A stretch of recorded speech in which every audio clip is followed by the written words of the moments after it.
Salutations. Welcome back to I Speak and Not Preach with Joe on this beautiful day.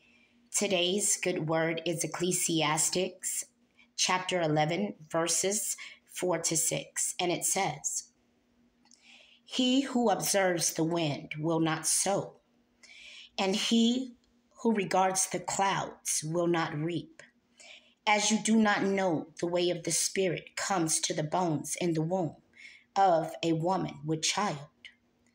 So you do not know the work of God who makes everything.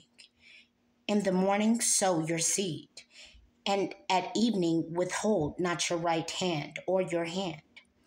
For you do not know which will prosper, this or that, or whether both alike will be good.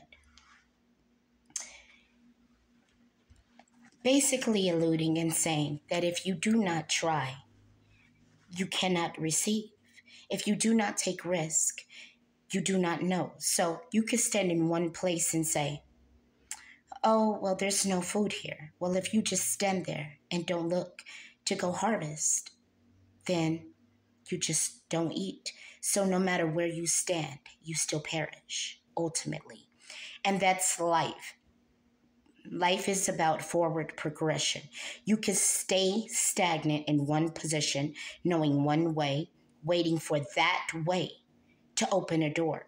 But once you realize that it is not going to come, then it is a must to do something different. It doesn't mean to find a new way to connive. It does not mean to find another way to manipulate. If your entire life you have done something wrong, and essentially it has brought you to demise, or it has brought you to dire circumstances, then for the first time in your life, it's time to find right, to do something right. For obviously, if you're a thief and you've been caught by every man or woman you've ever stole from, every corporation, every person, every whatever it may be, right? And you've been caught in every heist, right? Then you're not a good thief. So don't steal anymore. Now it's time to maybe become upstanding and try to find another way. If you're a liar and all your lies have been exposed, then it's time to become the truth. If you are a cheater and you've been caught by every woman or man you've cheated on, then it's time to stop cheating and to become faithful.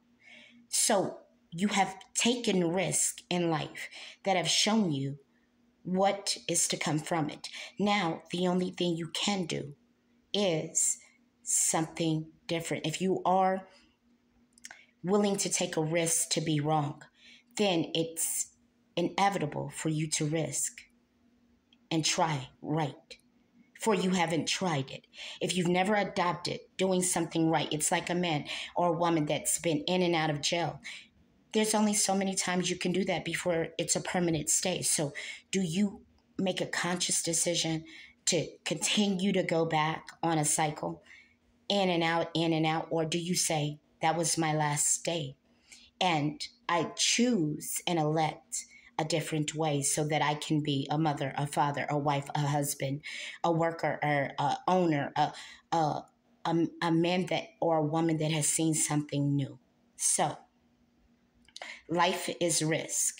But if you have attempted all you can your way and to avoid and evade doing anything the righteous way, or if you've done it, let's be honest, if you have done it the right way and it has been hard, then it is time for you not to adopt negative ways, but it is time for you to adopt a change in whatever you're doing so that you can see results. And that's me. I have tried to do it the right way. I've done it for everybody else. I have done it according to what everyone else wanted and for acceptance and for love, and all these things were not satisfying or gratifying my purpose, my will. So once I found my way, then it makes sense, right? Even if I suffer, it's at my cost, not at another's. So it's time to try anew, because if you only know again, one way, then that means you're not prepared for what is to come or what may come. So, again, risk in life, we take them. It's a part of life. But if you know that standing in one place is not serving you, then it is time to move your feet to another. Don't be afraid to walk away from me, for it is time for you to find your own way without me, without my energy, without my resources, and who you are authentically on based on your own merit, based on your own spirit, based on your own purpose. Again, thank you for allowing me to share with you this day. Glory be to God. Salvation, redemption is very real. We are all here on that mission if we so shall choose to pick it up, as this is the soul's mission. Otherwise, thank you for allowing me to share with you on this beautiful day. I hope that it helps, even if it's only one soul. Like, share, subscribe. It's appreciated. And enjoy. Goodbye, good riddance, says the good Lord. And again, I speak and not preach.